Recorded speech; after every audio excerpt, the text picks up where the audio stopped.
ফুটন্ত গরম জলে এই রকমভাবে কাঁচা রুটি দিয়ে তৈরি করে নিন অবাক করা একটা টিফিন রেসিপি। রুটি আমাদের বন্ধুরা একঘেয়েমি সবসময় কিন্তু ভালো লাগে না একরকমভাবে খেতে, তবে রুটিকে একবার এই রকম ফুটন্ত গরম জল দিয়ে তৈরি করে নিন দারুণ অবাক করা একটা টিফিন, যেটা বাচ্চা থেকে বড় সবাই কিন্তু খুব খুশি হয়ে খাবে। তো বন্ধুরা, ঠিক যেরকম পদ্ধতিতে আমরা রুটি তৈরি করি তার জন্য দেখুন আমি একটা থালার মধ্যে 2 বাটি পরিমাণে আটা নিয়েছি, আর তার মধ্যে দিয়ে দিলাম অল্প একটু লবণ দিয়ে এবারে নর্মাল জল দিয়ে আমি আটাটাকে খুব ভালো করে মেখে নেব। ঠিক যেরকমভাবে আমরা রুটি তৈরি করার জন্য আটা মাখি ঠিক সেই রকমভাবে আমি আটাটাকে খুব ভালো করে মেখে নিচ্ছি। রেসিপিটি বন্ধুরা এখনও পর্যন্ত যদি দেখে থাকেন তাহলে প্লিজ একটা লাইক দিয়ে সঙ্গে থাকবেন, আর যদি নতুন হয়ে থাকেন তাহলে আমার চ্যানেলটিকে সাবস্ক্রাইব করে আমার সাথে থাকতে পারেন। আর ওইখানে দেখবেন বেল নোটিফিকেশান একটা থাকে, ওটাকে অল করে দেবেন, তাহলে আমার সব রকম নতুন পুরনো ভিডিও আপনাদের কাছে কিন্তু অটোমেটিক পৌঁছে যাবে। তো বন্ধুরা দেখুন, আপনাদের সঙ্গে কথা বলতে বলতে আমি আটাটাকে খুব ভালো করে দেখুন মেখে নিয়েছি। এবারে এই আটার থেকে ছোট্ট ছোট্ট করে আমি লেচি করে নেব, ঠিক যেরকমভাবে রুটি তৈরি করতে আমরা লেচি কেটে নিই ছোট্ট ছোট্ট করে, সেরকমভাবে আমি কেটে নিচ্ছি। আরেকটা কথা বন্ধুরা, আজকের এই রেসিপিটি আপনাদের যদি ভালো লেগে থাকে তাহলে নিজেদের বন্ধুবান্ধবদের মধ্যে শেয়ার করতে কিন্তু একদম ভুলবেন না। তো দেখুন বন্ধুরা, এই রকমভাবে আমি এবারে হাতের সাহায্যে গোল গোল করে নিচ্ছি, ঠিক যেরকমভাবে আমি রুটি বেলার আগে আমরা গোল করে নিই ওই রকমভাবে রাউন্ড শেপ দিয়ে আমি সমস্তটা একই রকমভাবে রেডি করে নেব। দেখুন বন্ধুরা, প্রত্যেকটা লেচি আমি রাউন্ড শেপ দিয়ে গোল করে নিলাম। এবারে এটাকে আমি সাইডে রেখে দেব। আজকের বন্ধুরা টিফিনটি তৈরি করার জন্য আমি নিয়েছি 2টো আলু আর একটা পেঁয়াজ।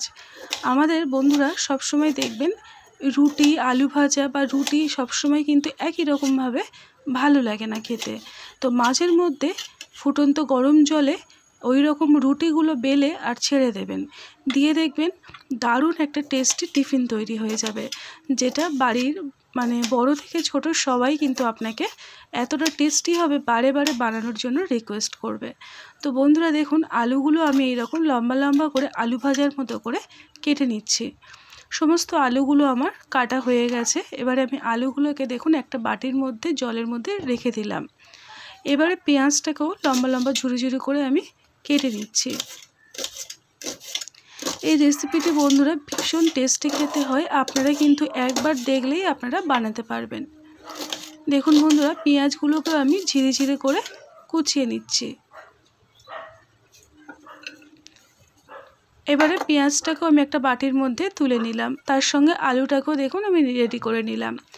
এবারে রুটিগুলোকে আমি একে একে বেলে নেব, যেহেতু নিজের সুবিধার জন্য আমি একসাথে কয়েকটা বেলে নিয়ে তারপরে রেসিপিটা শুরু করে দেব। তো সেই জন্য আমি আপনাদেরকে দেখিয়ে দিচ্ছি। দেখুন, সাধারণভাবে যেরকমভাবে আমরা শুকনো আটা ছড়িয়ে রুটি বেলি ঠিক ওই রকম করে আমি বেলে নিচ্ছি।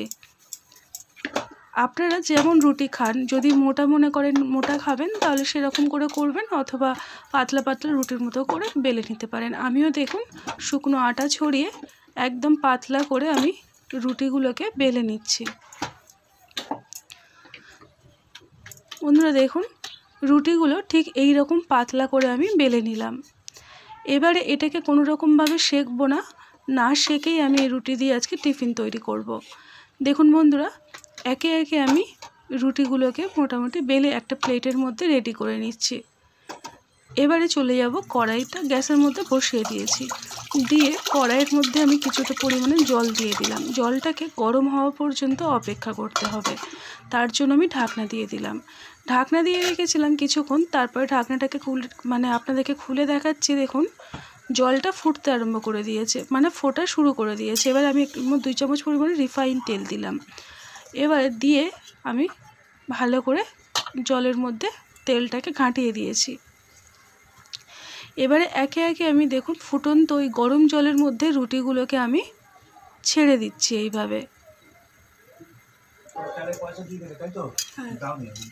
যখনই কড়াইয়ের মধ্যে দেবেন দেখবেন সাইডে যেন লেগে না যায়, এরকমভাবে দিতে হবে। দেখুন আমি একে একে রুটিগুলোকে একটার ওপরে আর একটা এরকমভাবে দিয়ে দিচ্ছি। দেখুন বন্ধুরা, রুটিগুলো কত সুন্দরভাবে ফুটতে আরম্ভ করে দিয়েছে। এটাকে আমি ফুটিয়ে নেব।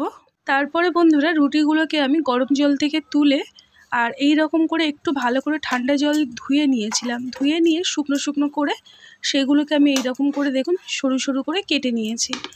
আর আপনাদের কাছে ক্ষমা চেয়ে নিচ্ছি বন্ধুরা, ওই টাইমে আমি রেকর্ডিং করেছিলাম কিন্তু ওটা আমার ডিলিট হয়ে গেছে কোনো কারণে, সেই জন্য আমি আর আপনাদেরকে দেখাতে পারলাম না।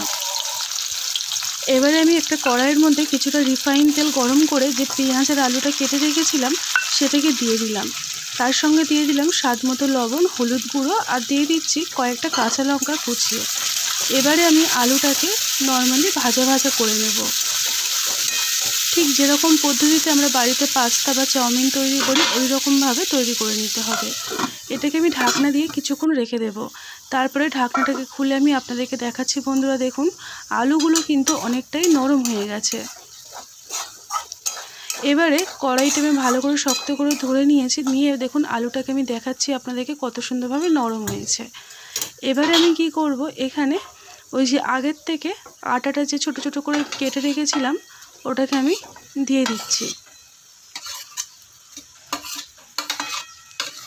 আটার রুটিগুলো বন্ধুরা যখনই ফুটিয়ে নেবেন তারপরে তুলে ওটাকে ঠান্ডা জলে 4 থেকে 5 বার কিন্তু ধুয়ে নিতে হবে, তাহলে দেখবেন গায়ের থেকে একটা পিচ্ছিল ভাবটা কেটে যাবে। আর তারপরে প্রত্যেকটা রুটি একটা একটা করে একটু পাখার তলায় বা রোদ্দুরে রেখে দিতে পারেন, দেখবেন একটু শক্ত হয়ে যাবে।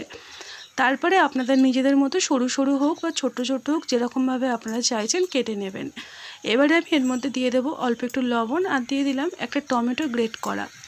একটু টমেটো দিলে টকটক হবে, খেতে বেশ ভালো লাগবে। আর দিয়ে দিলাম অল্প একটু আদা রসুন বাটা।